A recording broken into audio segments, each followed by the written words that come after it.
Hey guys, this is True Cubing, and this is how you solve a Rubik's Cube.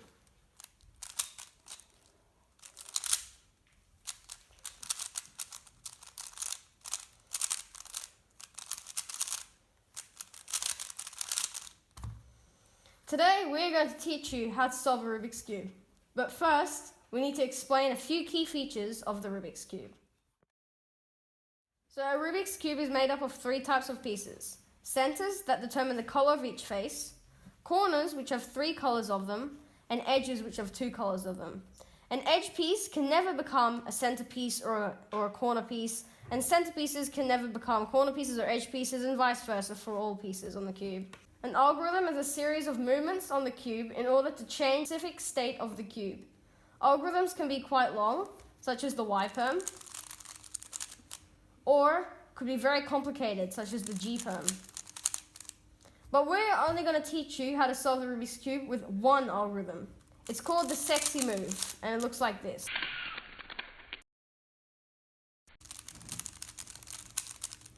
But for the sake of our young viewers, we'll call it the elevator. So you'll also need to know how to use it on the left side, like this. And, well, now we can start. The first step in solving the Rubik's Cube is to make the white daisy. So what you have to do if you're solving the white side of the Rubik's Cube is you have to find edge pieces which have a white sticker on them and put them on the top face, the opposite face, so in this case it's yellow, in order to make the white daisy. So, for example, this piece is already up here. This piece, the white sticker needs to be on top, so what we can do is we can move it down and bring it back up. And then this piece can go straight up like this, and finally this piece can go like this. This step is rather intuitive, so it will take a bit of trial and error to get used to it. The next step in solving the Rubik's Cube is to make the white cross. So now that we've got our daisy, we've got to bring these pieces back down to the first layer. So how we can do this is, for example, we have to match up the edge piece with the center piece of the same color, and then we do a double move to bring it down to the bottom. This piece is already matched up, so we can just do a double move to bring it to the bottom. And then this piece, we have to move it around the top layer until it matches up. Then we do a double move to bring it down to the bottom. And the final piece is over here. We match up the color, and then we do the double move to bring it down to the bottom. Now you've solved your cross. So the third step in solving the Rubik's Cube is making a white face, or any color face. So if you already know how to make a face, this will be quite intuitive and easy for you. But if you don't know, what you have to do is find the right corner. So this corner, for example, pick a corner first. This one has white, orange, and blue. So it belongs between the white, orange, and blue centers. So what you need to do is bring this corner on top of this face and put the white face at the bottom, and then do elevators until the corner is in the right position. Now it's right. So then you pick another corner. In this case, there are no corners on the bottom face, so what you have to do is take another corner out by choosing a random one, this one for example, doing sexy moves until it's in the top layer, then putting it above its correct position, down here, and then doing sexy moves until it's solved.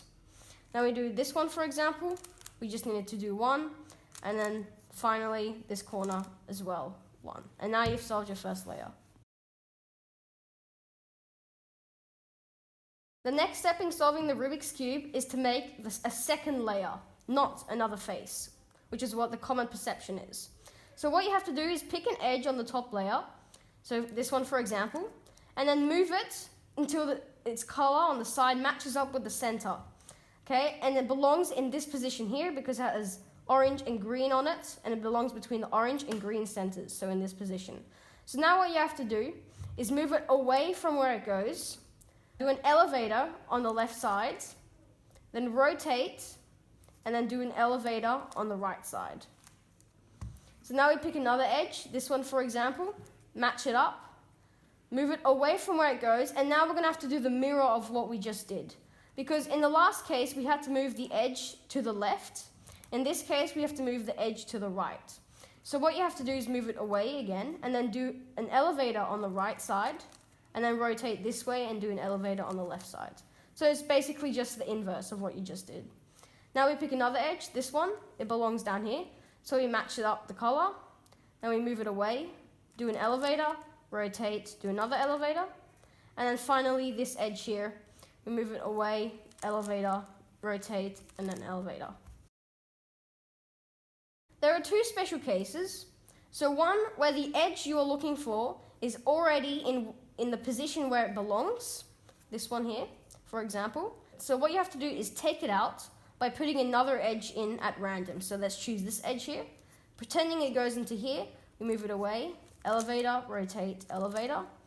And now we have our edge on the top layer, and we can do what we normally do, match up the color, move it away, elevator, rotate, elevator. And there's another special case where there are two edges that need to be swapped in their positions. So what you need to do is pick another random edge, put it in here, for example, elevator, another elevator, and then we've got our regular edge case. So we move it away, elevator, elevator, and finally for this edge as well, elevator, elevator.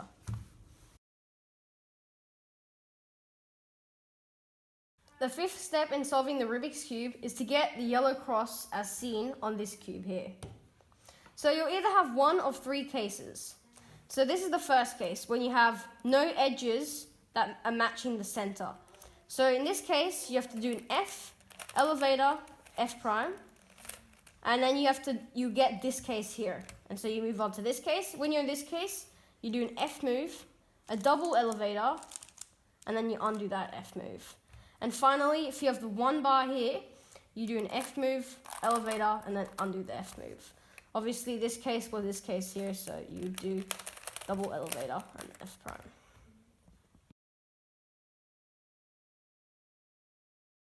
The next step in solving the Rubik's Cube is to put the corners in their correct positions.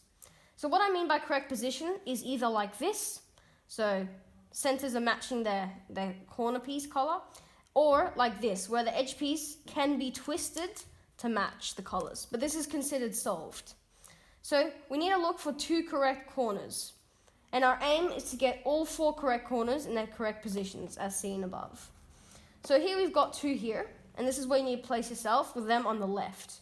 And then you perform 3 elevators, and then you rotate this way, and 3 elevators on the left.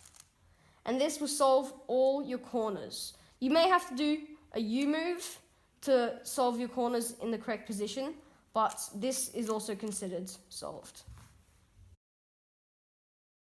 Sometimes, when you're trying to solve all your corners in the correct positions, you will encounter this position, where only 2 diagonal corners are solved, and we cannot find any 2 corners in the correct position, adjacent corners, by doing U moves. So in this case, what you have to do is do what you regularly have to do. So 3 elevators, rotate 3 elevators. And now you will be in the position where you have 2 correct corners, in this case here and here. And then you do what you normally do as well. 3 elevators, rotate 3 elevators. And now all your corners are solved.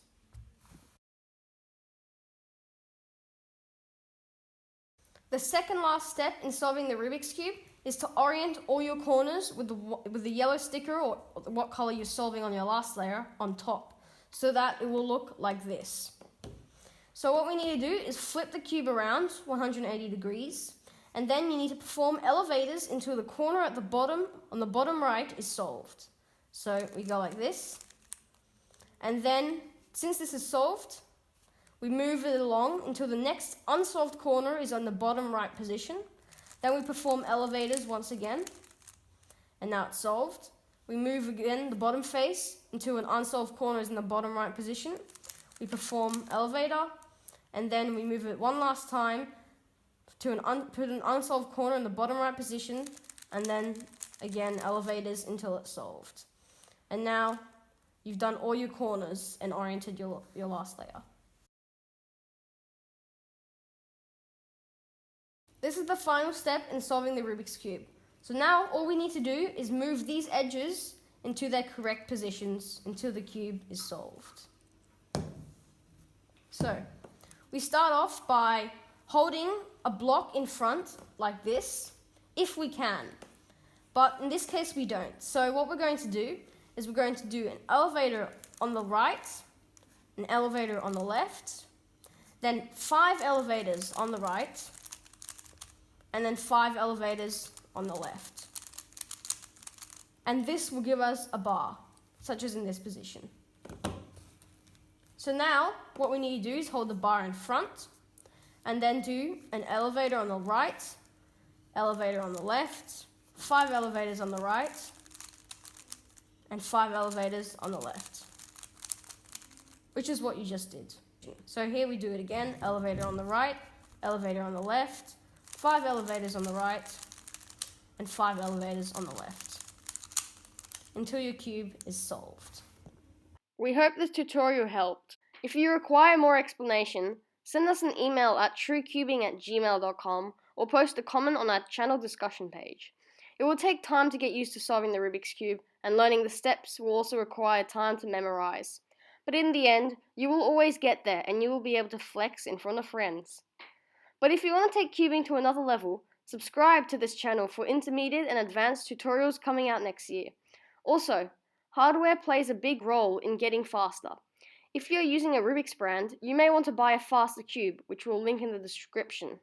Good luck in your speed cubing journey, and see you next time.